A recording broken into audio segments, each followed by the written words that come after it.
Familia querida, el Señor les bendiga y les guarde. Puesto los ojos en Jesús.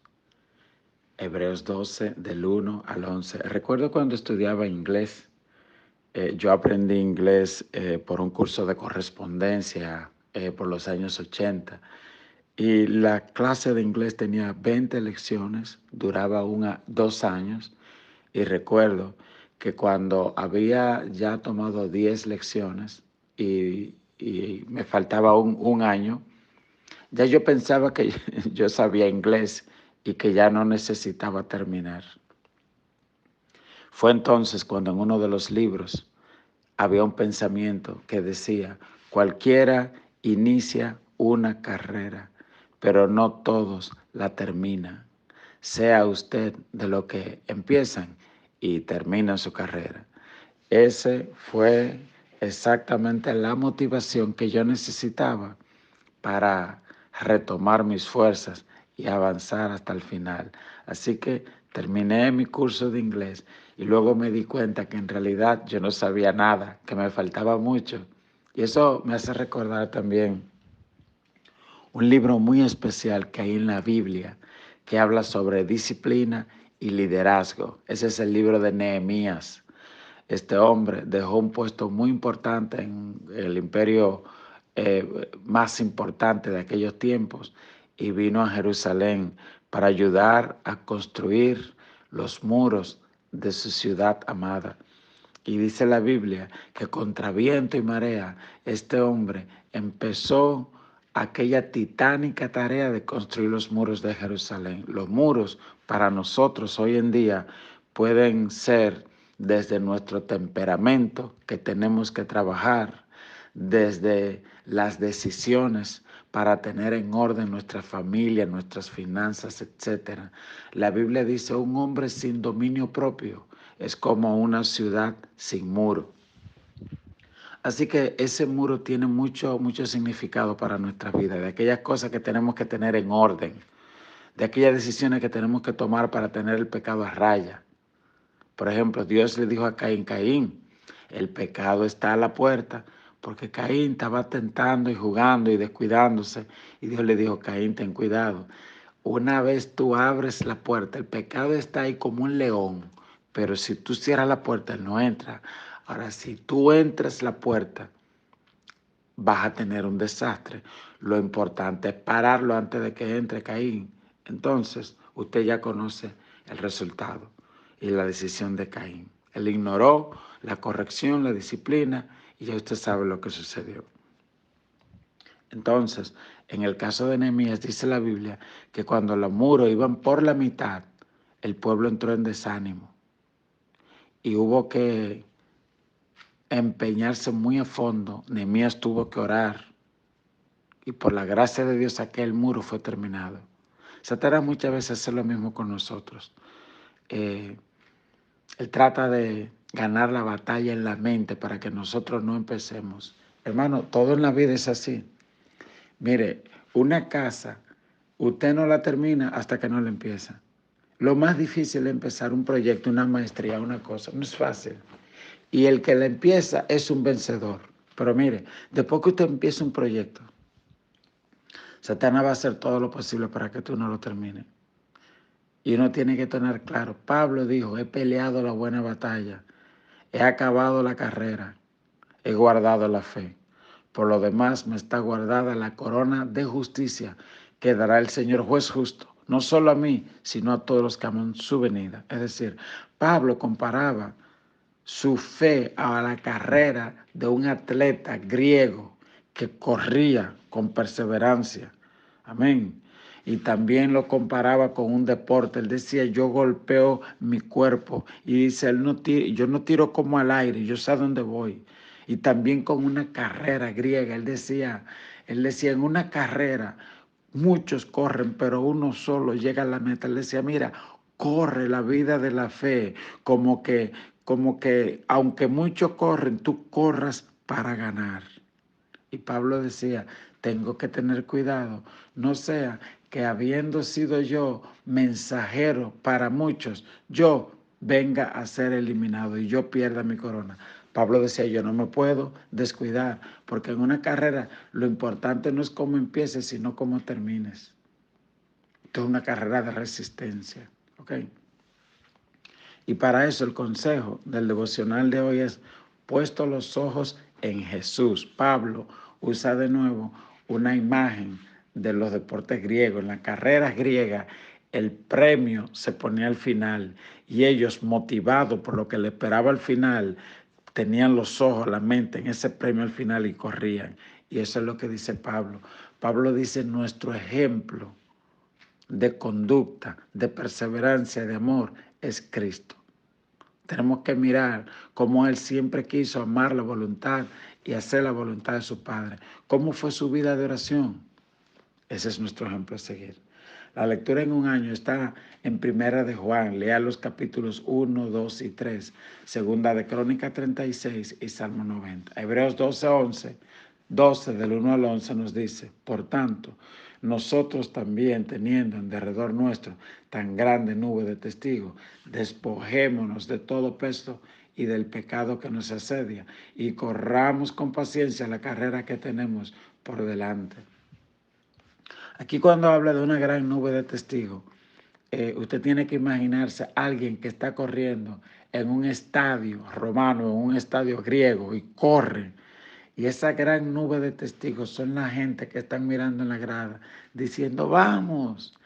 Pero en el libro de Hebreos se refiere a lo que él menciona en el capítulo 11, que le llaman el pabellón de la fama de la fe, que dice, por la cual la misma Sara, siendo estéril, recibió fuerza y dio a luz. Dice, habla de Enoc, habla de Josué, habla de aquellos grandes hombres y mujeres de la fe. Yo le recomiendo que usted lea Hebreos 11 para que entienda bien lo que él dice en Hebreos 12. Dice que esa gran nube de testigos, como si él dijera, tú tienes a Abraham que te está diciendo, vamos guerrero, eche para adelante. Tú tienes al rey David que te está diciendo, mira lo que hay ahí en los salmos, lee los salmos. Y tienes ahí el apóstol Pablo que en Filipos empezó a alabar a Dios. A eso se refiere. Ok, esa gran nube de testigos. El verso 2 dice, puesto los ojos en Jesús, el autor y consumador de la fe, el cual, por el gozo puesto delante de él, sufrió la cruz, menospreciando el oprobio, y se sentó a la diestra del trono de Dios. Entonces, recuerde, puesto los ojos en Jesús. Dice la Biblia que por el gozo puesto delante de él, menospreció la cruz, y se sentó a la diestra del Padre. Cristo sabía que el premio de su sufrimiento era la salvación de la humanidad. La Biblia dice, cree en el Señor Jesús y serás salvo tú y tu casa. El premio de tu sufrimiento, de negarte a ti mismo, de tomar la cruz, es la salvación no solo tuyo, sino de tu casa.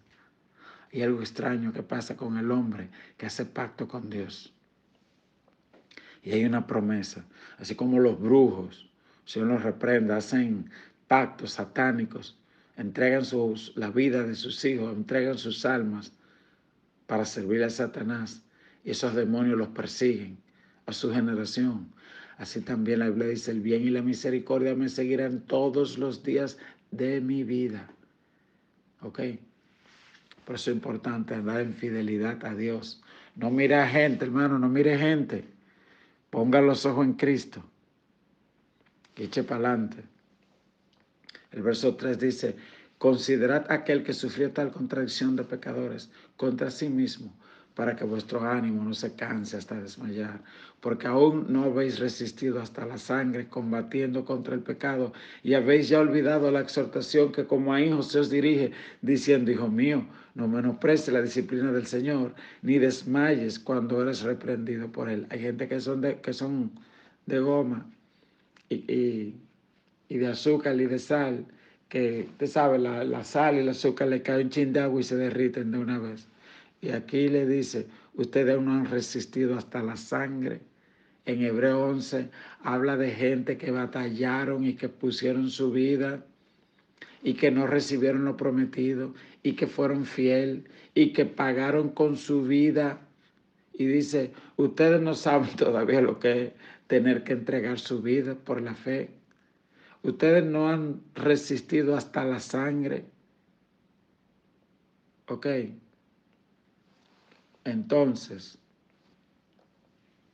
y dice, por tanto, no menosprecies la disciplina del Señor, ni desmayes cuando eres reprendido por Él, porque el Señor al que ama disciplina y azota a todo aquel que recibe por hijo. ¿Sabes? Es como esa persona que le encargan a una persona que no es su hijo, tiene que tener mucho cuidado cómo le habla y cómo le corrige. Pero a su hijo no, a su hijo él le va a hablar claro, muy claramente, ¿entiendes? Entonces eso es lo que dice acá, que si tú al padre que no disciplina a un hijo, en realidad es que no lo ama. Es que para él ese hijo es como un bastardo, porque la disciplina y el amor están intrínsecamente ligados. Y dice la Biblia, si soportáis la disciplina, Dios os trata como a hijos. Porque ¿qué hijo es aquel a quien el Padre no disciplina? Pero si se os deja sin disciplina, de la cual todos han sido participantes, entonces sois bastardo y no hijo. Por otra parte, tuvimos nuestros padres terrenales que nos disciplinaban y los venerábamos. ¿Por qué no obedeceremos mucho mejor al Padre de los Espíritus y viviremos? Y aquellos ciertamente por pocos días nos disciplinaban como a ellos les parecía, pero a esto, para los que nos es provechoso, para que participemos de su santidad. Es verdad que ninguna disciplina al presente parece ser causa de gozo, sino de tristeza, pero después da fruto apacible de justicia a los que en ella han sido ejercitados. Amén. Esto nos recuerda que usted tiene que ser sabio cuando lo disciplinan, porque al principio, en el momento, ninguna disciplina es causa de gozo. Dice la Biblia. Hay gente que dice, ay, sí, a mí me gusta la disciplina. Sí, hasta que te la aplican a ti, hasta que te corrigen a ti. ¿Ven? Y entonces cuando nos corrijan, cuando nos llaman a la atención, recuerde que el corazón nos puede engañar en ese momento y las emociones y los sentimientos, porque aquí dice que ninguna disciplina es al presente causa de gozo, sino de tristeza, pero después da fruto apacible, como cuando tú no querías ir a la escuela, cuando uno no se quería bañar cuando es chiquito, que te obligaban, tú dices, bueno, suerte que no me dejaron hacer lo que yo quería, suerte que me mandaron a la escuela. Así hay padres que los hijos no quieren ir a la iglesia. Ay, no, yo no los voy a obligar. Ajá. Entonces, para que vayan a la escuela, para que coman, no es negociable. Pero para la cosa de Dios, que ellos hagan lo que les dé la gana, pues no. ¿Entendido? Así que el Señor te bendiga, el Señor te guarde, que el Señor nos ayude a recibir con amor la disciplina del Señor, como Jesús aprendió obediencia, dice la Biblia. Aunque él era hijo, él se sometió a obedecer a su padre hasta el final. Amén. Recuerde, puesto los ojos en Jesús. Que tengas una feliz y muy productiva semana. No deje de orar por la República Dominicana, por las naciones de la tierra, por nuestro vecino país de Haití. Amén. Por la paz. Dios te bendiga. Dios te guarde.